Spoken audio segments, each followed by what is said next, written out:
Stop suffering.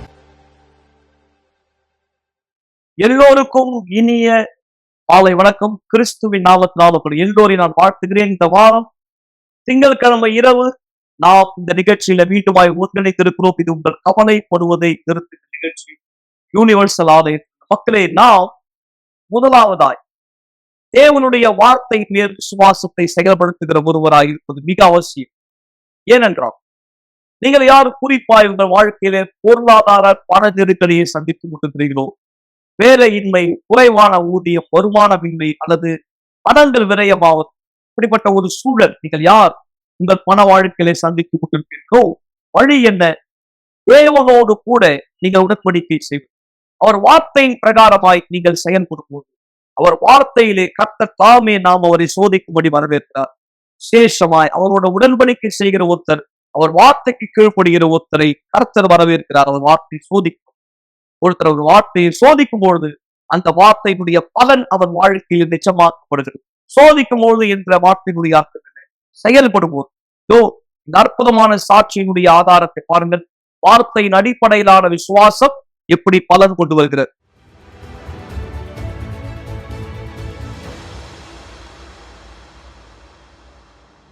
எல்லாருக்கும் வணக்கம். என் பேர் எஸ்தர் நாகலட்சுமி. என் வயசு 65 ஆகுது. நான் 23 வருஷத்துக்கு முன்ன இந்த ஆலயத்தில் யூனிவர்சல் ஆலயத்துக்கு வந்தேன். அப்போ தஸ்மபாகத்தை பற்றி பாஸ்டருங்க பேசுவாங்க. அப்போ எனக்கு தஸ்மபாகம்னா என்னன்னே தெரியாது. அப்போ நான் என்ன செய்வேன், 10ல் ஒரு பங்கு 10ல் ஒரு பங்குனாக்கா நான் கவரில் 10 ரூபா போட்டு 10 ரூபா கொடுத்து அப்படிதான் இதுன்னேன். அப்புறமா அவங்க மெசேஜ் நடத்த நான் மல்கியா படித்தேன். அதில் எனக்கு ஆண்டவர் உணர்த்தினாரு, 10ல் ஒரு பங்குனாக்கா நீங்கள் எவ்வளோ சம்பாதிக்கிறீங்க, உங்கள் கையில் என்னென்ன வருதோ அதில் ஒரு பங்கு 10ல் ஒரு பங்கு வைக்கணுன்றதை உணர்த்தினாரு. இந்த 21 வருஷமா நான் இப்போ கரெக்டாக எவ்வளோ என்ன வருதோ, ஒரு 10 ரூபா வந்தால் கூட 1 ரூபாய் எடுத்து வச்சிருவேன். அந்த மாதிரி தான் இது வரலையும் நான் தசமபாகத்தில் உண்மையாக இருக்கேன். என்னை ரொம்ப சிறப்பாக வச்சுருந்தாரு. நான் வேலை செய்துன்னு இருந்தேன், குடும்பத்தோடு இருந்தேன். ஆனால் குடும்பத்தில் ஒரு ப்ராப்ளம் நான் வீட்டை விட்டு வெளியே வர அளவுக்கு ஆயிடுச்சு. வெளியே வந்து எனக்கு யாருடைய தயவும் இல்லை. ஆண்டவரே, நீர் தான் எனக்கு ஒரு வேலை கொடுத்து எங்கன்னா என்னை நல்லபடியாக வைக்கணும்னு சொல்லிட்டு ரொம்ப அழுது ஜெபிச்சேன். அப்போ ஆண்டவர் கிருபையால், ஆமாம், நான் உண்மை தன்மையாக இருந்ததுனால எனக்கு ஆண்டவர் ஒரு வேலையும் கொடுத்து அங்கே தங்குற அளவுக்கு இருந்தது. அந்த நேரத்தில் நான் அவங்க ஓய்வு நேரத்தில் வெளியே ஆதார் கார்டு, ரேஷன் கார்டு எல்லாம் என் பிள்ளைங்ககிட்டே விட்டுட்டு வந்துட்டேன். அதனால திருப்பி அதுங்களுக்கெல்லாம் முயற்சி பண்ணி இப்போ எல்லாம் வாங்கிக்கின்னு நான் முதியோர் பென்ஷன் வாங்கிறதுக்காக தாசில்தார் ஆஃபீஸ் போனேன். அங்கே போனாக்கா, ஏற்கனவே வாங்கியிருக்கிறேன், இன்னும் என்னத்துக்குமா அப்ளை பண்ணுறீங்கன்னு. இல்லை, நான் 4 வருஷமா நான் வாங்கலைன்னு சொன்னேன். அதுக்கு அவங்க, இல்லைம்மா இருக்கு, நீங்கள் விவோ கிட்ட RA கிட்ட போய் கையெழுத்து வாங்கிடுவாங்க. சரின்னுட்டு நான் 2 பேர்கிட்ட கையெழுத்து வாங்கினேன். அவங்க எழுதி கொடுத்து மாதம் 10,000 வாங்கிக்கோங்க, மொத்தமாக கொடுக்க முடியாது கவர்மெண்ட்லேருந்து, 10,000 வாங்கிக்கோங்க நாங்கள். அதே போல் நான் வாங்கி அதுலேயே நான் உண்மை தன்மையாக இருந்தேன். இப்போ அந்த நேரத்தில் எனக்கு வீடு வாசலில் நான் ஒரு வீட்டில் போய் தங்கி இருக்கிறேன்னு ரொம்ப கவலையாக இருந்தேன். அந்த நேரத்தில் இப்போ ஆலயத்தில் பேசினாங்க, வாடகை கொடுக்கணும்னு சொல்லிட்டு. அப்போ எனக்கு ஆண்டவர் உணர்த்தினார், நானும் ஒரு பங்கு அதில் இருக்கணும்னு ஆசைப்பட்டேன். அதனால ஆலயத்தின் தூணாக இருக்க ஒரு பங்கை, எவ்வளோ கஷ்டம் வந்தாலும் நான் அந்த ஒரு பங்கை, நான் பொருத்தனை பண்ண பங்கை நான் கொடுக்கணும்னு இருந்தேன். இதுவரையிலும் நான் கொடுத்துக்கின்னு தான் இருக்கேன். அப்போ நான் சொன்னேன், உங்கள் ஆலயத்துக்கு நான் கொடுக்குறேன், எனக்கு ஒரு வீடை கொடுங்கன்னு நான் ஜெபம் பண்ணேன். அப்போ எனக்கு ஆண்டவர் ஒரு வீடு கட்டுற அளவுக்கு தந்தார். அந்த நேரத்தில் தான் இந்த சாவி ஆலயத்தில் கொடுத்தாங்க. இந்த சாவியை வச்சு தான் நான் பொருத்தனம் பண்ணேன். அதே போல் வீடு கட்டி அந்த வீட்டில் என் வீட்டு சாவியையும் அதில் நான் கோத்து திருப்பியும் சாட்சியாக நின்னேன். எல்லாத்துலேயும் ஆண்டவர் எனக்கு, நான் உண்மை தன்மையாக இருக்கிறதுனால எல்லாத்துலேயும் எனக்கு ரெட்டத்தனையாக தான் ஆசீர்வதிக்கிறார். அதே போல் 6 மாசமா நான் வேலைக்கு எங்கேயும் போகிறதில்ல. கண் ஆப்ரேஷன் 2 கண்ணு ஆப்ரேஷன் பண்ணின்னு இருக்கேன். வேலைக்கு போகிறதில்ல. ஒரு கண் ஆப்ரேஷன் பண்ணவங்க கூட கண்ணு சரியா தெரியலன்றாங்க. ஆனால் நான் 2 ஆப்ரேஷன் பண்ணி எனக்கு பைபிள் கூட இப்போ கண்ணாடி இல்லாமல் படிக்கிற அளவுக்கு ஆண்டவர் கிருபை பண்ணாரு. அதே போல் நான் இப்போவும் அங்க இருந்தாவது எனக்கு காசு ஆண்டவர் கொடுத்துக்கிட்டே இருக்கிறாரு. இப்போ நான் வேலையில தசமபாகம் கொடுக்க முடியாது என்று சொல்லவே இல்லை. தசமபாகம் பாட்டை கொடுக்குறேன், தூணுக்கு பொருத்தனை பண்ண தரேன். எந்தெந்த பொருத்தனை பண்றேனோ ஆலயத்துல எல்லா பொருத்தனையும் நான் செய்யறேன். நான் இப்போ ரொம்ப சந்தோஷமா இருக்கேன். என் வாழ்க்கையில எல்லா பாகத்திலையும் ஆண்டவர் ஆசீர்வாதத்தை கொடுத்துருக்காரு. நான் ஆசீர்வாதமா இருக்கேன். ஒவ்வொரு நாளும் தீர்வுகள், ஒவ்வொரு நாள் பிரச்சனைகளுக்காக. ஏனெனில் எல்லா பிரச்சனைகளுக்கும் ஒரு தீர்வு உண்டு. ஒவ்வொரு நாளுக்கும் ஒரு சிறப்பு ஜெபம் உண்டு. திங்கட்கிழமை உங்கள் பொருளாதாரத்திற்கான ஜெபம், செவ்வாய்க்கிழமை பரிசுத்த குணமாக்குதலின் கூட்டம், புதன்கிழமை ஆவிக்குரிய வளர்ச்சி மற்றும் வேதாகம பாடம், வியாழக்கிழமை குடும்பத்திற்கான ஜெபம் மற்றும் அன்பின் வாழ்க்கைக்காக, வெள்ளிக்கிழமை விடுதலைக்கான ஜெபம், சாபங்களை உடைக்க மற்றும் எதிர்மறையான சக்திகளை வேரோடு அழிக்க, சனிக்கிழமை தீர்க்க முடியாத வழக்குகளை சரிபடுத்துவதற்கான ஜெபம், ஞாயிற்றுக்கிழமை தேவனோடு உடனான தொடர்பு மற்றும் குடும்பத்திற்கான ஜெபம். நீங்கள் சற்று முன்பு பார்த்த இந்த அட்டவணையை போல இதுதான் ஒவ்வொரு நாள் யூனிவர்சல் ஆலயத்திலே ஞாயிறு முதல் ஞாயிறு வரை நடைபெறுகிறது. அவர் வார்த்தையின் அடிப்படையிலான விசுவாசத்தை மக்கள் பெற்றுக் கொள்கிறார்கள். சற்று முன்பு நீங்கள் கேட்ட சாட்சியை போல. நண்பர்களே, உங்கள் வயது தேவனுக்கு ஒரு தடையே இல்லை. உங்கள் சூழ்நிலை தேவனுக்கு ஒரு தடையே இல்லை. நீங்கள் எந்த விதமான சூழ்நிலையை கடந்து சென்றாலும் சரி, இந்த நிகழ்ச்சியின் மூலமாய் நான் உங்களுக்காய் சொல்லுகிறேன், கர்த்தர் உங்களுக்கு உதவி செய்ய முடியும். சாட்சிகள் அதுக்கு ஆதாரமா இருக்கிறது. நீங்கள் எப்பேற்பட்ட ஒரு குழப்பமான, ஒரு கலவரமான, போராட்டத்துக்குரிய சூழ்நிலை கடந்து சென்றாலும் தேவனால் உங்கள் வாழ்க்கை சூழ்நிலை மாற்ற முடியும். இந்த நேரம் இந்த சாட்சியின் வழியாய் கர்த்தர் தாம் உங்களுக்கு என்ன ஆலோசனை கொடுக்கிறார் என்பதை கவனிங்கள். நீங்கள் எந்த விதமான சூழலை தனியாய் கடந்து செல்வதை போல உணர்ந்தால் புரிந்து கொள்ளுங்கள், நீங்க தனியே இல்லை. நீங்க விசுவாசிக்கும் பட்சத்தில் தேவன் தாமே அங்கே வர முடியும், அங்கே இருப்பார், உங்களுக்கு உதவி செய்யும்படியா.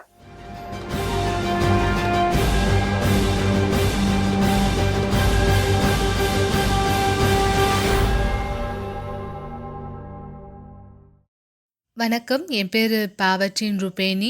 நான் 24 வருஷமா வியாதிப்பட்டு இருந்தேன். 7 வருஷமா படுத்த படுக்கையா இருந்தேன்.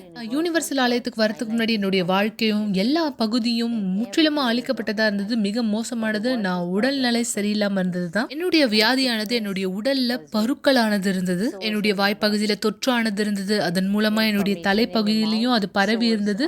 என்னுடைய முடியானது ரொம்ப அதிகமா கொட்ட ஆரம்பிச்சது. என்னுடைய உடல் வீங்க ஆரம்பிச்சது. வலி உருவாச்சு. நாளுக்கு நாள் மோசமாச்சு.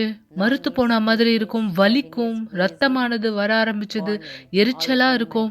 என் உடல் முழுவதும் எரிச்சலா இருக்கும். இதற்காக 28,000 ரூபாய் ஏறத்தாழ நான் செலவழிச்சிருப்பேன். என்னால உடை அணிய முடியாது, காலணி அணிய முடியாது, எதுவுமே என்னால அணிய முடியாது. மிகவும் வலிக்கக்கூடியது என்னன்னா, என்னுடைய முடியானது அதிகப்படியா கொட்ட ஆரம்பிச்சது. கொஞ்சோண்டு முடிதான் இருக்கும். என்னுடைய கண் பார்வையை இழக்க ஆரம்பிச்சேன். ஞாபக மறதி அதிகப்படியா ஆரம்பிச்சது. என்னுடைய உடலின் வலது புறத்துல எனக்கு வலிப்பானது, அதாவது பக்கவாதம் ஏற்பட்டது. என்னுடைய உடலில் இருந்த நுரையீரல் மிகவும் அதிகமா பாதிக்கப்பட்டிருந்தது. என்னுடைய தோல் நிறமானது கருப்பா இருந்தது. இருக்க அதிகப்படியா மோசமாயிட்டு இருந்தது என்னுடைய நிலைமை. இதன் காரணமா நான் மருத்துவர் இடத்திற்கு சென்றேன். அதன் காரணமா நான் அறுவை சிகிச்சைக்கு சென்றேன். ஆனாலும் நான் வீட்டுக்கு வந்த பிற்பாடு அதே பிரச்சனைகளை கடந்து போயிட்டு இருந்தேன். நான் இன்னும் அதிகமா வியாதிப்பட ஆரம்பிச்சேன். நான் எக்ஸ்ரே செஞ்சு பார்த்தேன், சிடி ஸ்கேன் எடுத்து பார்த்தேன். என்னுடைய மூளையானது சுருங்கிக்கிட்டு வருது. எனக்கு முதுகு தண்டுல பிரச்சனையானது இருக்குன்னு தெரிய வந்தது. என்னுடைய நுரையீரல்ல இன்ஃபெக்ஷன் ஆனது இருந்தது. மேலும் தோல் சர்ம வியாதியானது இருந்தது.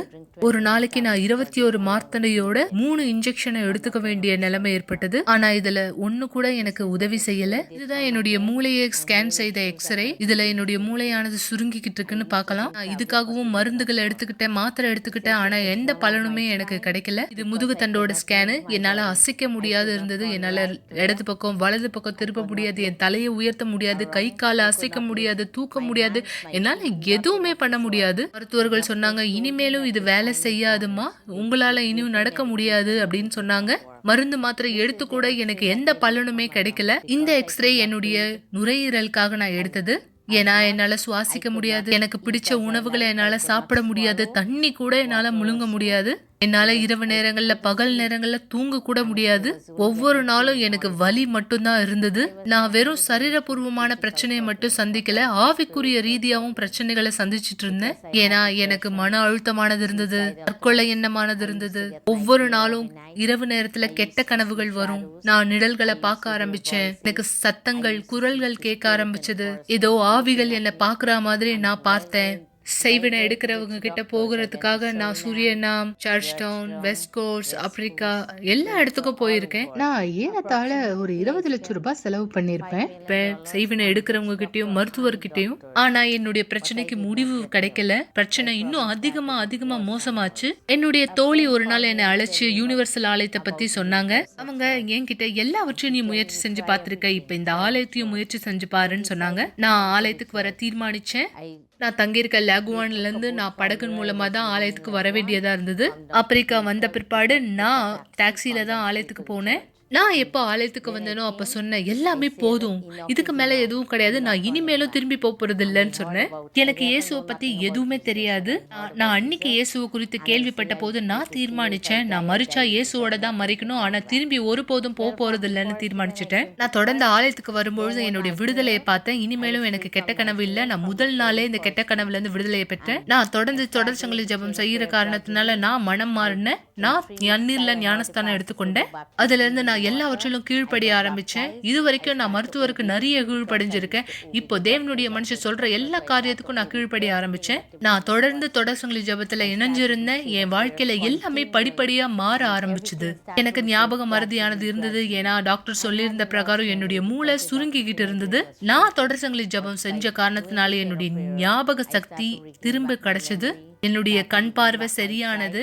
என்னுடைய உடல் அசைய ஆரம்பிச்சது. நானே என்னுடைய சொந்த காரியங்களை செய்ய ஆரம்பிச்சுட்டேன். நானே என்னை அலங்கரிக்க ஆரம்பிச்சுக்கிட்டேன். என்னுடைய விஷயங்களை செய்ய ஆரம்பிச்சுக்கிட்டேன். தேவன் என்னுடைய ஆரோக்கியத்தை படிப்படியா குணமாக்கினாரு. இன்னைக்கு நான் முற்றிலுமா விடுதலையாக்கப்பட்டிருக்கேன், குணமாக்கப்பட்டிருக்கேன். சரீரபூர்வா மட்டும் இல்ல, ஆவிக்குரிய ரீதியாகவும். ஏன்னா நான் தேவனுடைய பிரசனத்துல இருக்கிறேன். அவருடைய ஆவியை அனுதினமும் தேடிக்கொண்டிருக்கேன். என்னுடைய ஆரோக்கியத்தையும் என்னுடைய வாழ்க்கையின் எல்லா பகுதியும் திருப்பி கொடுத்த தேவனுக்கு நான் நன்றி சொல்றேன். இன்னைக்கு எனக்குள்ளாக சமாதானம் இருக்கு. இந்த இடத்துல தேவனுடைய மனுஷங்க உங்களுக்கு விசுவாசத்தை கற்றுக் கொடுப்பாங்க. விசுவாசம் உங்க இருதயத்தோட ஒற்று போனதா இருக்கு. இதுவே தேவனை நம்மளோட இணைக்க உதவி செய்யும்.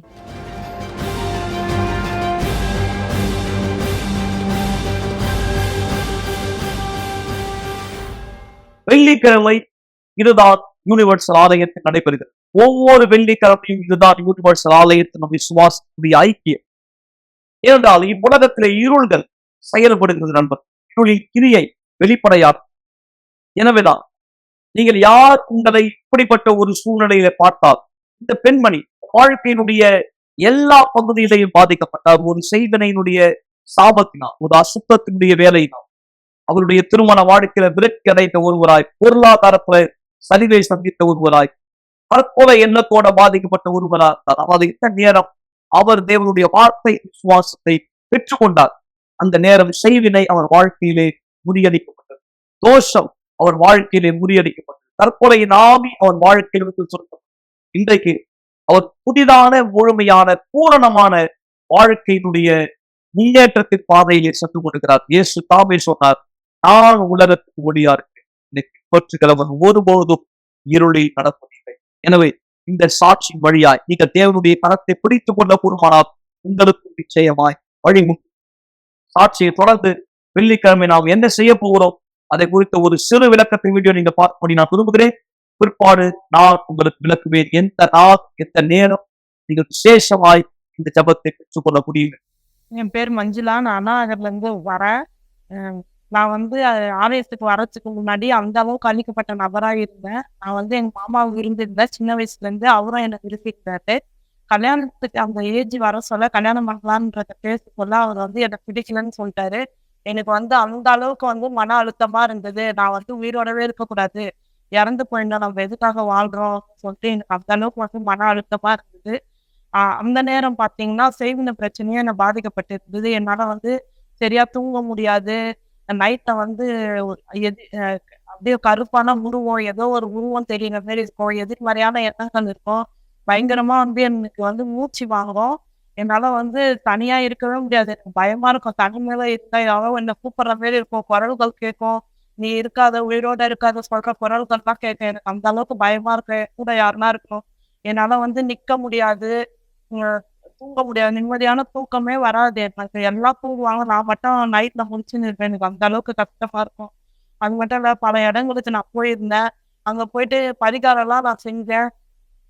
தாலி வாங்கி கொடுங்கன்னு சொன்னாங்க. தாலி வாங்கி கொடுத்தா அதுக்கடுத்தது வந்து செய்வினை எடுக்கணும்னு சொல்லிட்டு ஆட்டு ரத்தத்தெல்லாம் குடிக்கணும். ஆடு வாங்கி குடுங்கன்னு சொன்னாங்க. ஆடு வாங்கி குடிச்சோம். ஆடு வாங்கி குடிச்சு அந்த ரத்தத்த வந்து சாப்பாட்டுல போட்டு பெசஞ்சு குடுத்தாங்க. அதெல்லாம் சாப்பிட்டேன். எனக்கு வந்து அப்ப கூட என்னால வந்து அந்த கற்பூரம்லாம் சாப்பிட சொன்னாங்க. அதுக்கடுத்து எலுமிச்சை பழம் வந்து கட் பண்ணி கண்ணுலலாம் பிழிஞ்சு விட்டாங்க. அவ்ளோ இது பண்ணியும் எனக்கு வந்து அந்த பிரச்சனையிலருந்து எனக்கு விடுதலை ஆகல. நான் எங்க போயிருந்தோம் மனுஷனும் எனக்கு உதவி செய்யல. அங்க போன இடமும் எனக்கு உதவி செய்யலன்னு எனக்கு அந்த அளவுக்கு வந்து ரொம்ப கஷ்டமாயிடுச்சு. அதுக்கடுத்தது தான் வந்து நானு வந்து அந்த வழியா போயிருந்த யூனிவர்சல் ஆலயத்த வந்து கண்டடைஞ்சேன். கண்டடைய சொல்ல ஒரு நபர் வந்து என்ன கூப்பிட்டாரு. வாங்க இங்க ஒரு ஆலயம் இருக்குன்னு. நான் போனேன். அந்த ஆலயத்துக்கு சொன்னா அங்க வந்து எனக்கு ஒரு வித்தியாசமா இருந்தது. இங்க வந்து ஒரு வித்தியாசமா இருக்குன்னு. ஆனா நான் தொடர்ந்து போக ஆரம்பிச்ச சொல்ல படிப்படியா வந்து கொஞ்சம் எனக்கு மாற்றம் உண்டாச்சு. இங்க வந்து ஏதோ இருக்கு, வித்தியாசமா இருக்கு. இங்க வந்தா நம்ம வாழ்க்கை வந்து மாறும்னு சொல்லிட்டு நான் வந்து அங்க போயிருந்தேன். சொல்ல அந்த நேரம் பார்த்தா விசுவாசத்தின் சிறப்பு நிகழ்ச்சி நடந்திருந்தது. அந்த நிகழ்ச்சியில வந்து நான் வந்து தியாகம் செய்யணும்னு பேசியிருந்தாங்க. இது வந்து தேவன் வந்து பாஸ்டர் மூலியமா பேசியிருந்தாங்க. தியாகம் செய்யணுன்ற சிறப்பு நிகழ்ச்சி. நான் வந்து அந்த நேரம் வந்து தியாகம்னா நான் வந்து ஆவிக்குரிய தியாகம், பொருள் ரீதியாக தியாகம் வந்து செய்யணும்னு பார்த்தேன். ஆனா வந்து ஆவிக்குரிய ரீதியாக தான் நான் தேவன்கிட்ட வந்து கேட்டேன். இன்னும் ஆவிக்குரிய ரீதியா நான் வந்து தியாகம் செய்யணும். அப்ப வந்து தேவன் வந்து என்கிட்ட பேசுவாரு. நீ வந்து உன் மாமாவ வந்து மன்னிக்கணும். ஆனா எனக்கு வந்து அந்த அளவுக்கு கஷ்டமா இருந்தது. தேவனு தேவன் ஏன் இப்படி பேசுறாரு? எதுக்கு என்ன மன்னிக்க சொல்றாரு? அவங்களால தானே எனக்கு இவ்ளோ பிரச்சனையா என்ன வந்து திருமணம் செஞ்சுக்கிறேன்னு சொல்லிட்டு என்ன வந்து கைவிட்டாங்களே! அவங்க எனக்கு எவ்ளோ துரோகம் செஞ்சாங்க. நான் இவ்ளோ வருஷமா நம்பியிருந்தேன். அவங்களால தானே எனக்கு மன அழுத்தம்லாம் உண்டாயிடுச்சுன்னு சொல்லிட்டு நான் ரொம்ப தேவன் மேல வந்து எனக்கு கோவமா இருந்து எதுக்காக வந்து தேவன் வந்து என்ன மன்னிக்க சொல்றாருன்னு. ஆனாலும் என்ன பண்ணேன், நான் வந்து தேவன் சொல்றாருன்னு சொல்லிட்டு நான் மன்னிச்சேன். அது மட்டும் இல்ல, பொருளாதார வாழ்க்கையில வந்து தியாகம் செய்ய சொன்னாரு. நான் வந்து தியாகம் செய்ய சொன்னா, அந்த நேரம் பார்த்து எனக்கு வேலையும் இல்ல. நான் எப்படி தியாகம் செய்யறதுன்னு தேவன்கிட்ட பேசினேன். தேவன் வந்து போதகர் மூலியமா வந்து என்கிட்ட பேசினாரு. ஆ "நீ வந்து ஒரு சின்னதா ஒரு பிசினஸ் பண்ணு. டீ வியாபாரம் பண்ணுன்னு" சொன்னாரு. நான் வந்து எனக்கு வந்து அந்த டைம் பார்த்தீங்கன்னா, எனக்கு வந்து அந்த அளவுக்கு வந்து டீலாம் போடவே தெரியாது. எப்படி டீ போடணும், எப்படி பண்ணணும்னே எனக்கு தெரியாது. ஆனாலும் நான் என்ன பண்ணேன், சரி நம்ம அம்மாகிட்டயாவது கேட்டு நம்ம டீ போட்டு நம்ம விக்கலாம். தேவன் சொல்லியிருக்காரு. எதுக்காக சொன்னாருன்னு எனக்கு தெரியல. நம்ம செஞ்சு தான் பார்ப்போம்ன்னு, நான் என்ன பண்ணேன், கடைக்கு போயிட்டு சின்ன ஒரு கேன் வாங்கிட்டு, அந்த கேன வந்து டீ கேன் எடுத்துட்டு போயிட்டு, நான் வந்து அந்த நேரம் பார்த்து எனக்கு சைக்கிளோ இல்ல எதுவுமே இல்ல. எங்க போய் டீ குடுக்கணும் எனக்கு என்னன்னே எனக்கு தெரியாது. ஆனாலும் நான் வந்து நடந்தே போய் டீ வித்தேன். 2 கிலோமீட்டர் இருக்கும். என்னால சுத்தமா முடியல. நான் உட்காந்து கொஞ்ச நேரம் போய் நடந்து போயிட்டு டீ வித்துட்டு மறுபடியும் வருவேன். டீ வந்து சில நேரத்துல வந்து சின்ன பிளாஸ்க்னால டீ வந்து ஆறிடும். டீ ஆறுன உடனே ஒரு கஸ்டமர்லாம் என்ன சொல்லுவாங்க, "வேண்டாம் டீ வேணாம்." மறுநாள் சொன்னா, "நல்லா இல்ல, டீ ஆறிடுச்சுன்னு" சொல்லுவாங்க. எனக்கு அந்த அளவுக்கு கஷ்டமா இருக்கும். ஆனாலும் வந்து நான் வந்து அந்த முயற்சிய வந்து கைவிடல. மறுபடியும் நான் டீ போட்டு எடுத்துட்டு போயிட்டு குடுப்பேன் கஸ்டமருக்கு. மறுபடியும் ஒரு நாள் என்ன ஆச்சுன்னா, டீ எடுத்துட்டு போ சொல்லி அதுக்கடுத்து எங்க அத்தைக்கிட்ட சைக்கிள் வாங்கி நான் டீ குடுக்கணும். நடந்து ரொம்ப தூரம் முடியல.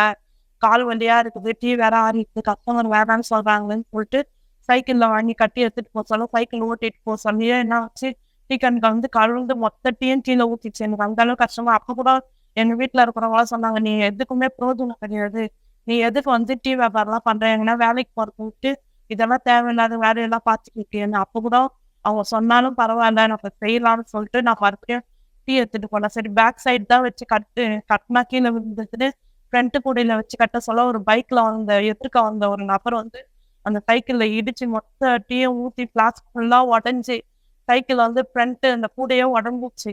ஆனாலும் வந்து நான் வந்து என்னடா இது மாத்தி மாத்தி பிரச்சனை வந்துன்னே இருக்குன்னு, ஆனாலும் வந்து நான் சோர்ந்து போகல. மறுபடியும் வந்து மறுநாளும் டீ எடுத்துட்டு போயிட்டு போட்டு எடுத்துட்டு போய் குடுத்தேன். படிப்படியா நான் செய்ய ஆரம்பிச்சேன். அதுக்கடுத்து லாஸ்ட் நாள் வந்து எல்லாத்தையும் நான் வந்து பீடத்துல எடுத்துன்னு வந்து நான் தியாகம் செஞ்சேன். ஆனாலும் தேவன் வந்து என்கிட்ட பேசுவாரு, "நீ வந்து முழுமையா குடுக்கணும்." அந்த முழுமைனா எனக்கு ஒண்ணுமே புரியல. அப்பதான் தேவன் கேட்டத வந்து நான் செஞ்சுட்டோமே, என்ன முழுமைன்னு கேட்கிறாரு, எனக்கு புரியலையேன்னு சொல்லிட்டு நான் மறுபடியும் ப்ரே பண்ணி தேவன் கிட்ட கேட்டேன். "தேவனே நான் என்ன முழுமையா உங்களுக்கு செய்யணும்." அப்ப தேவன் சொன்னாரு, அவரு அப்படியே விளக்கமா சொன்னாரு, "நீ வந்து முழுமையா தரணும். உன்கிட்ட ஒரு ஒரு பைசா கூட இருக்கக்கூடாது. மொத்த பைசாவும் எடுத்துன்னு வந்து தரணும்." அப்பதான் நான் யோசிச்சேன், ஏடிஎம்ல வந்து அதுக்கு முன்னாடி வந்து கொஞ்சம் பணம் வச்சிருந்தேன். அந்த பணத்தையும் எடுத்துன்னு வந்து தியாகம் செய்வேன்னு. நான் அத எடுத்துன்னு வந்து மொத்தமா நான் முழுமையா தியாகம் செய்ய சொன்னேன். தேவன் வந்து என் பொருளாதார வாழ்க்கை வந்து ஆசீர்வதித்தாரு. வேலையே இல்லாத இருந்தது. நான் வந்து வேலை இல்லாத இருந்தேன். ஆனா தேவன் வந்து அந்த வியாபாரத்தையே எனக்கு பெரிய வியாபாரமா ஆசீர்வதித்தாரு. ஆனாலும் என் ஆவிக்குரிய வாழ்க்கை வந்து முழுமை அடையல. ஆண்டவர் என்கிட்ட பேசினாரு. என்ன தியாகம் செய்யணும்? நான் பரிசுத்த ஆவிக்காக தான் விண்ணப்பம் வந்து எழுதினேன். எப்படி பரிசுத்த ஆவியை பெறத்துன்னு ஒவ்வொரு செய்தியும், ஒவ்வொரு சாட்சியும் நான் கேட்டிருந்தேன். அவங்க எப்படி தியாகம் செஞ்சாங்க? எப்படி வந்து ஆண்டவருடைய ஆவியை பெற்றுக்கொண்டாங்க? ஆனாலும் நான் ஒவ்வொரு செய்தியும் கவனிச்சேன். அவங்க எப்படி தியாகம் செஞ்சாங்க? அப்ப வந்து நான் தேவன்கிட்ட கேட்டேன். தேவனே, உங்களுடைய ஆவியை பெறத்துக்கு நான் என்ன பண்ணணும்னு. அப்ப வந்து தேவன் வந்து என்கிட்ட உணர்த்தினாரு. நீ வந்து உன் மாமா குடும்பத்தையும், உன் மாமாவையும் உனக்கு துரோகம் செஞ்சவங்கள நீங்க மன்னிக்கணும். ஆனா எனக்கு வந்து அந்த அளவுக்கு வலியா இருந்தது. எப்படி வந்து என்ன கேவலமா பேசினாங்க, அவங்கள வந்து எனக்கு துரோகம் செஞ்சாங்க, அவங்கள நான் எப்படி வந்து மன்னிக்க முடியும் ஆண்டவரே? உங்களுக்கு வந்து கொஞ்சம் கூட இரக்கமே இல்லையா? எதுக்காக என்ன வந்து மன்னிக்க சொல்றீங்கன்னு தேவன் கிட்ட கேட்டேன். ஆனாலும் தேவன் வந்து என்ன சொன்னாரு, நீ மன்னிக்கணும் அவங்க வேற சொன்னாரு. நான் வந்து மன்னிச்சேன். மன்னிச்சுட்டு வந்து நான் பீடத்துல வந்து தியாகம் பீடத்துல தியாகம் செய்யறதுக்கு ஏறத்துக்கு தியாகம் செஞ்சுட்டு கீழே இறங்குற தேவன் வந்து என்கிட்ட பேசுறாரு. மகளே, நீ பயப்படாதே, நான் உன்னுடனே இருக்கிறேன்னு சொல்ல எனக்கு அந்த அளவுக்கு சந்தோஷமா இருந்தது. நான் வந்து சந்தோஷமா இருக்கிறேன் அவருடைய ஆவியை பெற்று. நான் முன்னாடி எப்படி தூக்கம் இல்லாத இருந்தோன்னா அது போல பிரச்சனைலாம் எனக்கு இல்லை. சமாதானமா தூங்குறேன். என் டீ வியாபாரம் வந்து ஆசீர்வாதமா இருக்கு. நான் வண்டி வாங்கியிருக்கேன். எனக்கு அந்த அந்த அளவுக்கு வந்து தேவனுடைய பிரசனம் வந்ததுக்கு என் வாழ்க்கை வந்து முழுமையா இருக்கு. நான் வெறுமையா இல்லை. நான் அந்த அளவுக்கு வந்து சந்தோஷமா இருக்கேன்.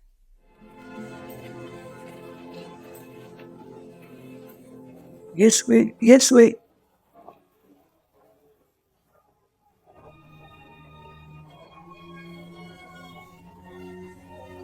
என் ஒரே மகள் 12 வயது மகள் மரித்துக் கொண்டிருக்கிறார். தயவு செய்து எங்களோடு வாரும். அவருடைய வஸ்திரத்தினுடைய ஓரத்தை தொட்டா கூட போதும், நான் குணமாக்கப்பட முடியும். எபிரு, அவரை தொந்தரவுப்படுத்தாது. எபிரு, உன் மகள் மரித்து போனார். இனிமேல் போதகரை நீங்கள் தொந்தரவு செய்ய வேண்டாம்.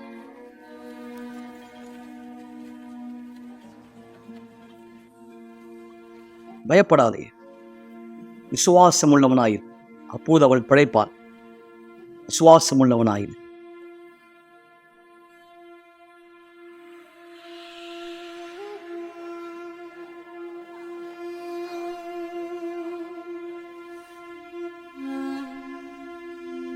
என்னை தொட்டது யார்?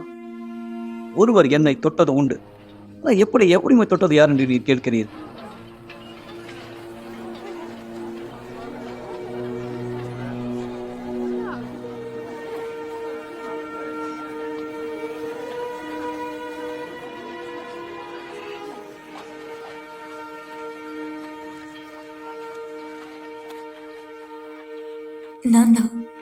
நான் தான் உங்களை தொட்டேன்.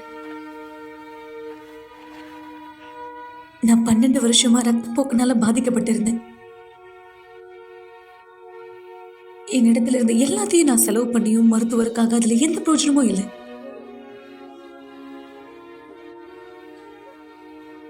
ஆனா எப்போ என்னுடைய விரல்கள் உங்களுடைய துணியை தொட்டதும்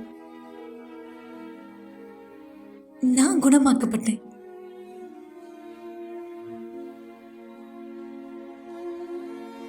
மகளே, உன் விசுவாசம் உன்னை ரட்சித்தது.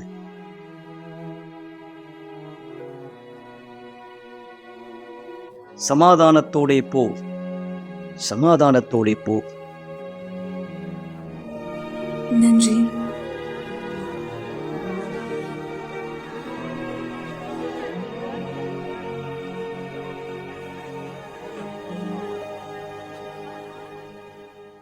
இந்த வீடியோவில் நீங்கள் பார்த்ததை போல உதரப்போக்கு வியாதியால் 12 வருட காலம் பாதிக்கப்பட்ட இந்த பெண்ணை கர்த்தர் அவருடைய விசுவாசம் குறிப்பாய் முக்கியமான வார்த்தை, அவருடைய விசுவாசம். பெண்ணே, உன் விசுவாசம் உன்னை ரட்சிக்கும். அகலே திடன் கொள் என்று ஆண்டவர் சொன்னார். எனவே அதே போல் நான் உங்களுக்கு சொல்லுகிறேன், திடன் கொள்ளுங்கள். தீர்க்க முடியாத காரியங்களை கடந்து செல்கிறீர்களா? தீராத வியாதி படுக்கையில் இருக்கிறீர்களா? அசுத்தத்தின் கிரியையால் பாதிக்கப்பட்ட ஒருவராய்களை பார்க்கிறீர்களா? வெள்ளிக்கிழமை காலை 8, 10 மதியம் 3 விசேஷமா இரவு 7 மணி எங்களோடு இணைய மறக்க வேண்டாம். இந்த விசுவாசத்தினால் இந்த வஸ்திரத்தை நீங்கள் தொடுகிற சமயம் உங்களுக்கும் வல்லமை கண்டிப்பாய் புறப்படும் நண்பர். நீங்களும் அந்த வல்லமையை பெற்றுக்கொள்ள முடியும். சற்று முன்பு நீங்கள் பார்த்ததை போல இந்த வீடியோவில் என்னிலிருந்து வல்லமை புறப்பட்டதை ஆண்டவர் சொன்னார். இந்த வஸ்திரத்தை சுவாசத்தோடும் கொடுக்கிற ஒவ்வொருவருக்கும் இதே வல்லமை புறப்படும் என்று நான் உங்களுக்கு அறிக்கை செய்கிறேன். நீங்கள் என்னோட விசுவாசிக்கிறீர்களா? வெள்ளிக்கிழமை நீங்கள் சிறப்பு இருக்கிற இந்த வாரம் எங்களோட ஒன்றிணைய மறக்க வேண்டாம். இந்த அருமையான பாடல் மொழி தருணர்களே, ஒரு பாட்டு தண்ணீர் டம்ளர் தண்ணி ஆயத்தப்பட்டுக் கொண்டு நாம் ஜெபத்திலே ஒன்றிணைப்போம். பரலோகத்தின் தேவன் நீர், எப்போதும் வாழ்கிறேன். ஓ தேவனே சுவே, நீரென்றும் மேலானவர்.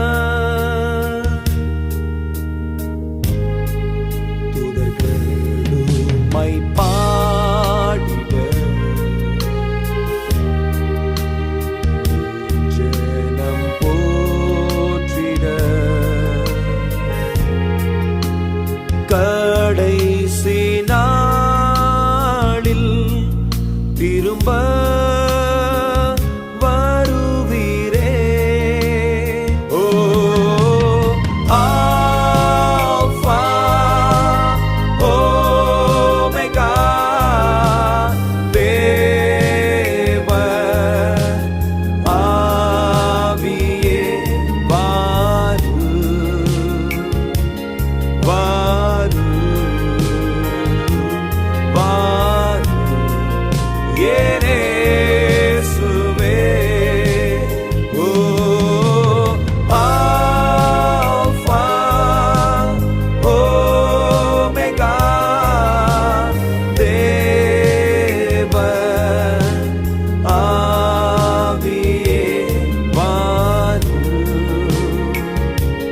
வாரு வாரு இயேசுவே.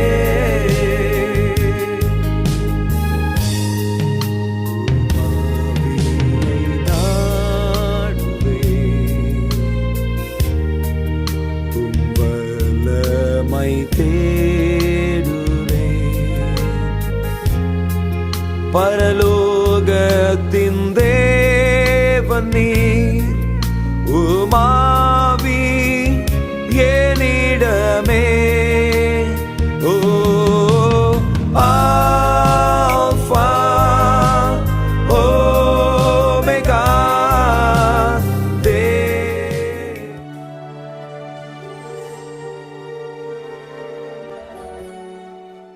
ஜெபம் தேவனுடனான நம்முடைய தொடர்பாகும். நீங்கள் சாட்சிகளை பார்த்தீர்கள், நீங்கள் வார்த்தையை கேட்டீர்கள். ஆனால் இப்பொழுது தயவு செய்து கண்களை மூடியிருங்கள். ஜெப நேரத்திற்காய் நாம் நம்மை ஆயத்தப்படுத்திக் கொள்ளலாம். சர்வ வல்லவரே இயேசு கிறிஸ்துவின் நாமத்தால் இந்த நேரத்திலே இந்த திங்கள் இரவு எங்கிருந்து இந்த நபர் நிகழ்ச்சியை வழியாய் இந்த ஜபத்தை பெற்றுக் கொள்கிறார். வியாதி படுக்கையிலே ஆக முடியாத வழியை தீர்க்க முடியாத நோயை பெற்றுக் கொண்டிருந்தார். மனசிலே கவலை, மன நெருக்கடியினால் மனசு உடைக்கு போயிருந்தார். கடன் பிரச்சனையினுடைய பாதிப்பை சந்தித்துக் கொண்டிருந்தார். என்ன செய்வதென்று தெரியாத ஒரு குழப்பத்தில் இருந்தார். ஆண்டவரே, இந்த தண்ணீரை பருகுகிறவர் எந்த இடத்துல இருந்தாலும், சென்னையிலே, தமிழ்நாட்டில் எந்த பகுதியை சேர்ந்தவராய் இருந்தார், உன் கரம் அங்கே செல்லும்படி நான் கேட்கிறேன். சக்தி அங்கே செல்லும்படி கேட்கிறேன். இதே போல எனக்கும் ஒரு அதிசயம் நடக்கும் என்று ஜபத்திலே விசுவாசிக்கிற ஒவ்வொருவருக்கும் அவர் சூழ்நிலை பிரகாரமாய் வல்லமை வெளிப்படுத்துவாரார். சுவாசிக்கிறவர்களுக்கு வல்லமை வெளிப்படட்டும், அடையாளங்கள் காண்பிக்கப்படட்டும். தண்ணீரை பருகுகிற ஒவ்வொருத்தருக்கும் நான் உடைய ஜீவனை அறிக்கை செய்கிறேன். இயேசுவின் மகிமைக்குரிய பெயரால் ஆசீர்வாதமான தண்ணீரை குடியுங்கள். இப்போதே ஆரோக்கியத்தை பெற்றுக் கொண்டு ஜீவனை பெற்றுக் கொண்டு சமாதானமான ஒரு இரவாக நாளை மீண்டும் நிகழ்ச்சியில் சந்திப்போம். நாளை ஆரோக்கியத்துக்கான நாள், தீர்க்க முடியாத வியாதி நோய்கள் இருந்தால் எத்தை பூசி குணமாக்குவதற்கான விசேஷ ஜபத்தை பெற்றுக்கொண்டு வரவேற்பு சென்று வாருங்கள். தேவன் மனிதரை ஆசிர்வதிப்பாராக. கவலைப்படுவதை நிறுத்துங்கள் என்ற நிகழ்ச்சியை பார்த்து கொண்டிருப்பதற்கு மிக்க நன்றி. கூட்டம் முடிந்த பிற்பாடும் நீங்கள் எங்களை தொடர்பு கொள்ளலாம். மறந்து விடாதீர்கள், எங்களுடைய எண் 9384638738. நன்றி.